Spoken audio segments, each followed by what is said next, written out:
What is going on, managers, and welcome back to a brand new video from me. This time I've created a little bit of an overpowered tactic that has won me multiple titles in multiple countries and also smashing records for goals scored as well. It's a great tactic. You want to see it? We'll go through it. Let's do it right away. We have started with Manchester United. I want to take a test with them. I was trying to tweak tactics as I went along with Manchester United. They got such a good side. The midfield's great, and this one kind of focuses around the midfield as well. As you can see, we did win the Premiership.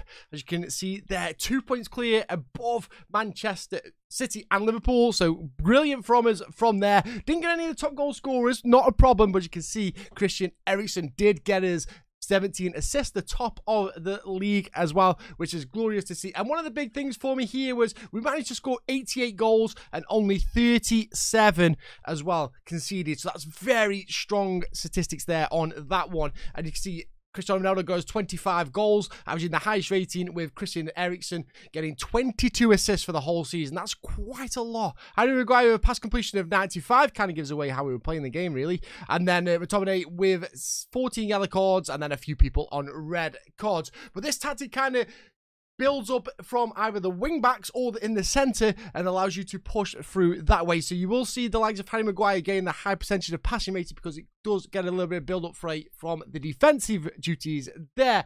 As you can see, if we go over to the XG, you'll see a couple of very nice statistics here as well. And the defensive side, we're only conceding 0.97 per game, so it's less than a goal a game, just about really. Expected goals 1.2, which is not too bad as well. Tackles attempted was 28, above average of the league as well. And the tackles that we were winning was 77% as well, which is above average on the league as well. 30 interceptions per game because we are playing a high press there, getting the ball back off him as well.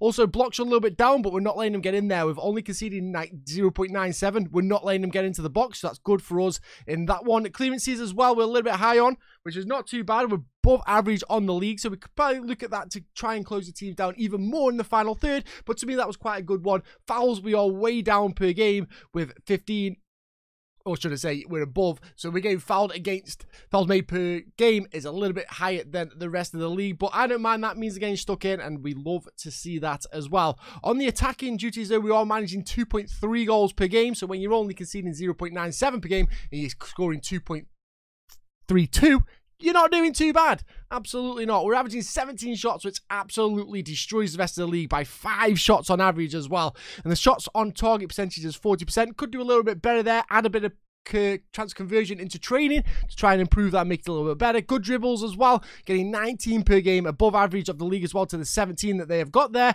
And our cross completion is 28%, which is way above average as well on the league, which is absolutely great because we're scoring some goals from there, but we don't use wingers. Little sneak peek there.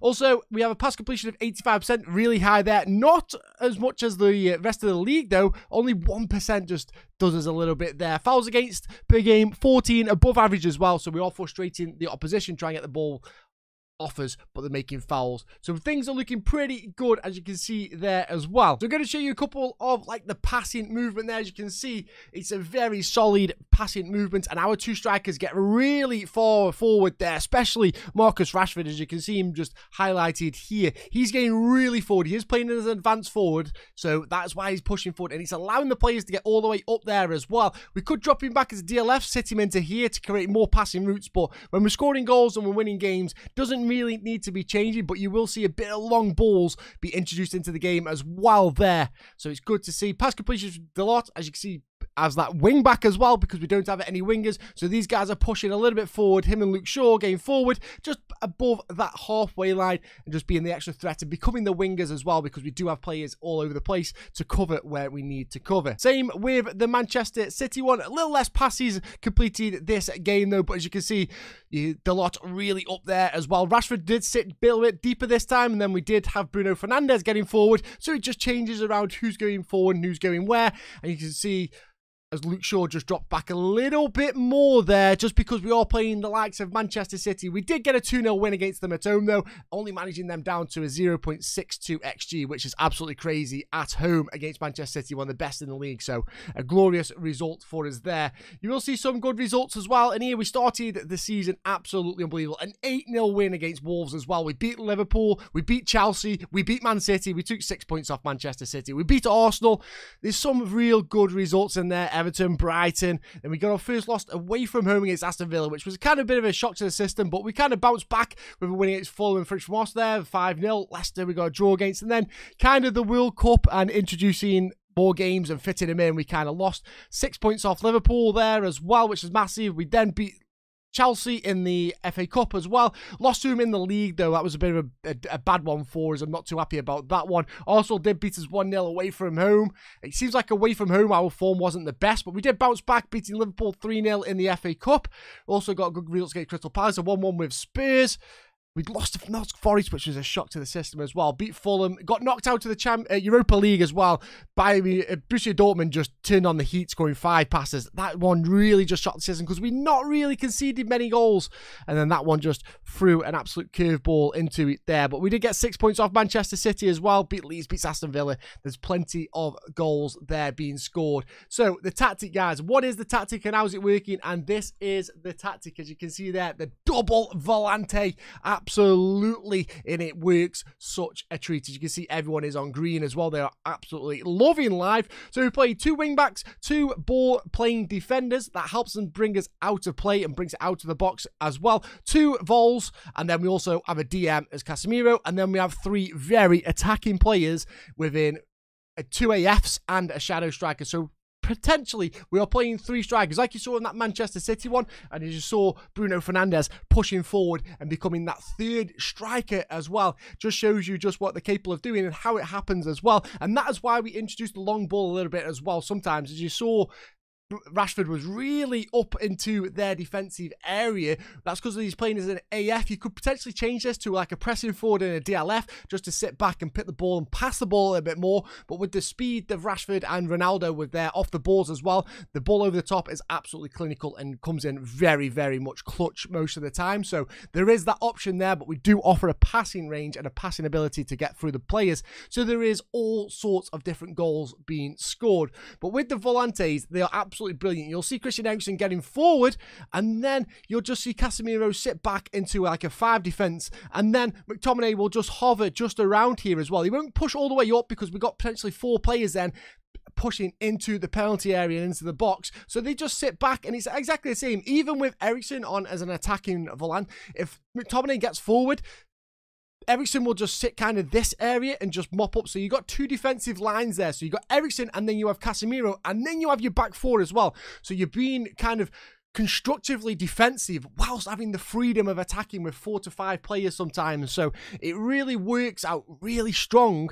Even for the counter-attack, we still stop them from getting the counter-attack on because Casemiro just sits in and mops up anything there, whilst we have another Volante just pushing back and helping out mop up in front of Casemiro as well. So this is why it works so well. We do also have the wing-backs going forward as well. As you can see him in some of the goals I'll show you in a second. They push forward and start becoming our wing backs and our wingers. As you saw on the pass completion map, you saw that they were just above the halfway line, and that really happens when we play the weaker sides compared to when we play the stronger sides like Manchester City. They kind of sit back and understand that their roles and duties are to just mop up here and not get forward when they need to or when they can, but more responsibilities on there. So this is kind of how we run. We do play a balanced as well. We only play a balanced because everyone can be structured then.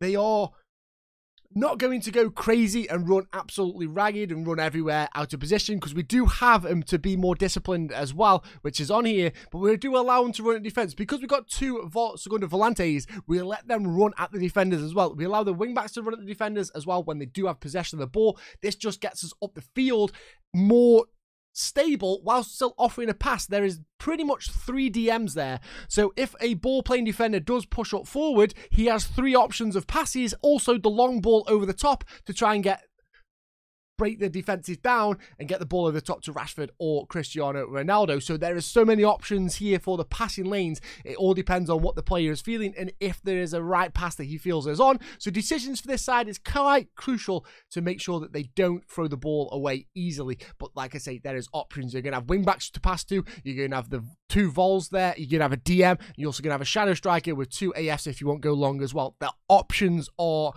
just a wide bag of anything they want to do. So this is why it works so well, because there's so many options of passing lanes, and this is why you don't really get the strong lines, because there is that much variation of passing you're allowed to move around here. So that's why on the passing move maps you don't see the bold green lines. You see just like normal lines because there's so many passing options. So what do we actually do as well? So we do play a little bit shorter, we play a higher, more tempo. We do pass it into space as well, so you'll see that ball over the top a little bit more because you are passing into space there, try and find the AS. But we do have running defenders and also be more disciplined. We play it to standard width as well, so nothing crazy. We don't go too far because we don't use wingers as well, so we don't want to go too crazy and pushing out wide when you don't need to.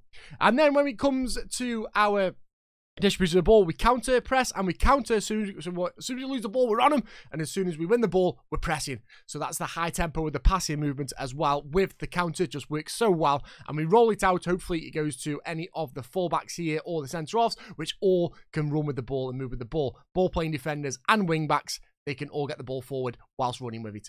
I'm happy with that. Also, we do play a high line, as you can see there, a much higher press and a much higher line of engagement. So defensive line is you're really up there, cramming them in that final third. You don't want them passing that ball around or making decisions. You want them hoofing the ball, and then your goalkeeper or your centre-half mopping it up, and they just lose possession and you get back straight away. That's why we've got so many interceptions as well per game, because we're putting a lot of threat on them and really closing them down and stopping them from getting anything. And we do have a much more trigger press, whilst also preventing a short distribution to the goalkeeper. So there is no player instructions, neither. You don't have to worry about them. They are all in the game as they are. All the positions just fit well and smooth. The only thing I would probably recommend is if you are losing the game, probably go more attacking with the mentality to get the players forward and just go for them more dangerous passes, because they will find them with the AF and the 2 AFs and the shadow striker there. They will find them passes for you, so don't worry about that. Trust me, they will find them passes. So I'm going to show you a couple of goals now, just show you how the tactic works and how we're scoring most of our goals, and then I'll show you some other results with this tactic in different leagues. So first goal is going to come from a clearance away from the free kick there. We do pick it up. Eriksen as the Vol, just sitting back a little bit deep there, getting the ball open up and finding the passing lanes. You can see here, they just pass it around them, finding the right ones as Bruno puts a ball over the top, finding Ronaldo as they advance forward, and he just rifles the ball in the back of the net, using his off-the-ball anticipation to get into the right place and finds a lovely slot there. Once again, we're going to move this ball around yet again in the centre there. That's playing as a DM, and you see the Vol comes through. Eriksen is there, playing as an attacking Vol, gets the ball in the back of the net, and he is literally in the area, guys. You know what I'm saying there? He's literally in the area. So you can see, being part of this movement here is Van der Beek playing as a shadow striker, opens his body up, gets a bit of a deflection, but he's still there, all coming through the Vol. Eriksen playing as that attacking Vol is absolutely phenomenal. This one is pretty much straight away from kickoff, and you see such lovely passing here as you see him moving up the field all the way, and that is just the difference between the over-the-top ball, which we have in our bag, which you saw from Fernandez, and also this nice intricate passing from the counter-attack there. So there's so many options on, and there's the ball over the top that I was talking about. There is different options of passing movements here with this tactic, and why it works so well. We just completely put the threats on them, and they just don't know what we're going to go for. Do we go long? Do they pass it short? What do they do? It confuses the opposition, and it's brilliant to see as the ball comes in. Good flick on, and there you see that cross completion as well. You see Eriksen there. Look how far wide he actually drifts out. He's playing as a Vol there, so getting the attacking one, he actually moves with the ball here, playing in that Volante. That's where he will be as a holding midfielder there. He picks up that ball and just pushes out, uses his dribbling ability, knows that he can go out there, playing more of a Mazzala there, gets the ball, then whips it. Ronaldo's always going to get it, and Rashford just slots it away for a nice, easy victory. But that just is how it works, guys. It's phenomenal. There is so many passing options. These Volante, Segundo Volantes are, do I use the word overpowered? I think I do. They are very, very strong in this year's game. And because we are playing 3 defensive midfielders, it just locks us in, and that just stops us conceding goals. We just break down the attack because there's so many players in front of them. There's literally like playing 7 defenders when it comes to attacking them, attacking us. So we literally just sit up shop, mop up, and then just counter-attack them out as well. It's working phenomenally. So I ran this tactic as well with other teams, and as you can see, Inter Milan there, we won the league by 6 points. Lautaro Martinez getting 41 goals for us. Lukaku averaging a 7.78, and also yet again Hakan getting 27 assists. You can see who's playing as the Vol, can't you? You really can with the assists. As you can see there, though, we scored 111 goals and only conceded 29 the whole season. That is absolutely ridiculous. That is just a statistic that I don't think I would ever be able to make. 82 goal difference in the league. And as you can see there, we are playing it just like this. This was after we got we rotated the team a little bit as well here with the midfielders. There's a couple of players we're getting a little bit tired. But as you can see, normally Hakan would play there as your Vol, and the attacking Vol seems to be getting the most assists here. So you want your most creative player there, the guy that can pass the ball, dribble the ball, got good vision, good anticipation. You want him there because he's going to make this and make this team click. He is absolutely brilliant. And potentially, if you want to go even more attacking, you could go 2 attacking Vols there and just let the DM do the business. That could work very well. And having 2 players that are absolutely perfect at delivering the ball and creating something could work phenomenal. We also did try this with Borussia Dortmund. We won the league by a steady 13 points there, scoring 92 goals in the league, and we only conceded 39 as well. As you can see there, this time it was a wingback that got the most assists, as Guerrero got the most assists there, but Adeyemi got 30 goals for us. Once again, it's the exact same. I'm not going to lie, Jude Bellingham is a phenomenal Segundo Volante. He has been one of my favourite players to watch play on this one. Just because he gets the ball, he doesn't really get the assists or anything like that, but he wins the ball back and he just travels with the ball phenomenally. He is absolutely amazing at that position, and I can't fault him enough. So this worked really well with this Borussia Dortmund side. And you're saying, Tick, you're picking pretty much all the good teams here. I can see that. Yeah, well, we tried it with Torquay, who are meant to be finishing 12th. We won the league with them, scored 102 goals with Torquay. We also only conceded 54 goals, managing a 48 goal difference, which is the highest in the league. So yeah, Torquay were predicted to finish 12th in this league, and we won it by 7 points clear. Corey Andrews getting 34 goals for us.